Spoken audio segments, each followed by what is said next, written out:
বাংলার মানুষের মাথার ছাদ নেই, পেটে ভাত নেই, আর নারী সুরক্ষা আছে। দাদা, অভয়া থেকে গুড়াপ, লালসার শিকার হচ্ছেন 8 থেকে 80 প্রত্যেকে। এই আবহে মদের দোকান, বার ও নাইট ক্লাবে মহিলাদের নিয়োগ চলছে রাজ্য সরকারের তরফ থেকে। নিয়োগ করতে চাইছে রাজ্য সরকার। নারীদের নিরাপত্তা চেয়ে প্রতিবাদে পথে নামলো বিজেপি। বিবি গাঙ্গুলি স্ট্রিটে বিজেপির মিছিলে বাধা পুলিশের। দেখো,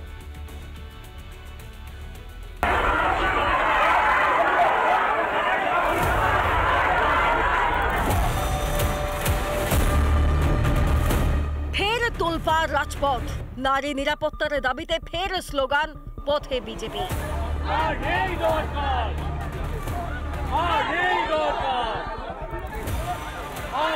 হাসপাতালে কর্মরত চিকিৎসককে যেখানে ধর্ষণ করে খুন হতে হয়, সে রাজ্যে পানশালা কিংবা বারে রাতের বেলায় মহিলারা সুরক্ষিত তো? সাম্প্রতিককালে বিধানসভায় যে বিল পাশ হয়েছে তাতে বিরোধিতা হয়েছে এবং যে কারণে আবগারি দপ্তরের বিরুদ্ধে আজকে পথে নেমেছে বিজেপি। এসপ্ল্যানেড থেকে কলেজ স্কোয়ারের দিকে আসা ট্রাম ঘিরেও বিক্ষোভ বিজেপির। ট্রাম আটকেই চলে প্রতিবাদ, ক্ষোভে ফেটে পড়েন মহিলা মোর্চার সদস্যরা।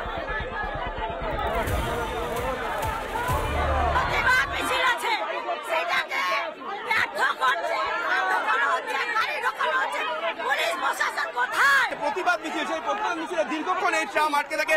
অবশেষে শেষ পর্যন্ত প্রতিবাদ বিক্ষোভ দেখানোর পর এসপ্ল্যানেড থেকে শ্যামবাজারের উদ্দেশ্যে রওনা দিয়েছিল সেই ট্রামকে অবশেষে যে মিছিল, সেই মিছিলস্থল থেকে আস্তে আস্তে যেতে দেওয়া হলো। ধর্ষক খুনিদের ধরতে ব্যর্থ পুলিশ, অথচ সেই পুলিশে মিছিল আটকাতে অতি সক্রিয়। কলেজ স্কোয়ার থেকে মিছিল বিবি গাঙ্গুলি স্ট্রিটে পৌঁছাতেই শুরু হয় উত্তেজনা।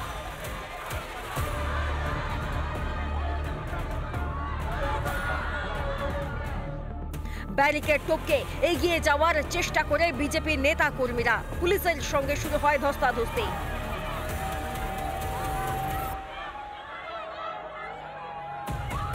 পুলিশের তরফে জানানো হয় এই এলাকায় 144 ধারা জারি রয়েছে, যার বিরুদ্ধে ক্ষোভে ফেটে পড়ে গেরুয়া ব্রিগেড। পুলিশগুলোকে আমি বারবার বলছি, তোমরা ছাড়ো তোমাদের উর্দিটা, একটা ঘুষ দিয়ে চাকরি পেতে হয়, ছাড়ো উর্দিটা।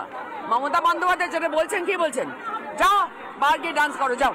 একটা মা বাবার কাছ থেকে ফুটপাত থেকে 6 মাসের বাচ্চাকে উঠিয়ে নিয়ে গিয়ে ধর্ষণ করা হয়, কোথাও কোনো সিসিটিভি ক্যামেরা কাজ করে না, সেখানে কিভাবে মানে টাকা রোজগার করার জন্য শুধু আজকে ঠেলে দেওয়া হচ্ছে মহিলাদেরকে এই বারে।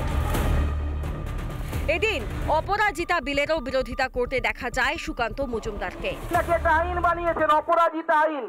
আপনাদের সেই অপরাজিতা আইন আপনারা দোষ দিচ্ছেন যে আমরা পাঠিয়ে দিয়েছি রাজ্যপালের কাছে, সেই আইন পাস হচ্ছে না, এবং আপনার সেই আইন সেই সাজানো বাক্সের মতো। কারণ হচ্ছে আপনি সেই আইনে যে প্রাবধান রেখেছেন, আপনিও জানেন ভারতবর্ষের সংবিধান অনুসারে কোন রাজ্য সরকার, এর আগে সুপ্রিম কোর্টের রায় এসেছে, ডেথ পেনাল্টির আইন করতে পারে না। সরকারি হাসপাতালে চিকিৎসককে ধর্ষণ, খুন, 8 থেকে 80, রাজ্যে নারীদের নিরাপত্তা নিয়ে প্রশ্নের অন্ত নেই। এই পরিস্থিতিতে কতটা সুরক্ষিত থাকবেন রাতের বেলা রেস্তোরাঁ, ক্লাবে কর্মরত মহিলারা? নারীদের নিরাপত্তায় থাকবে কি বিশেষ ব্যবস্থা? রিপাবলিক বাংলা।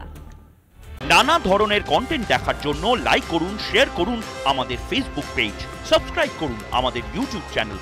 পাশাপাশি অন্যান্য ব্রেকিং নিউজের জন্য অবশ্যই চোখ রাখুন রিপাবলিক বাংলায়।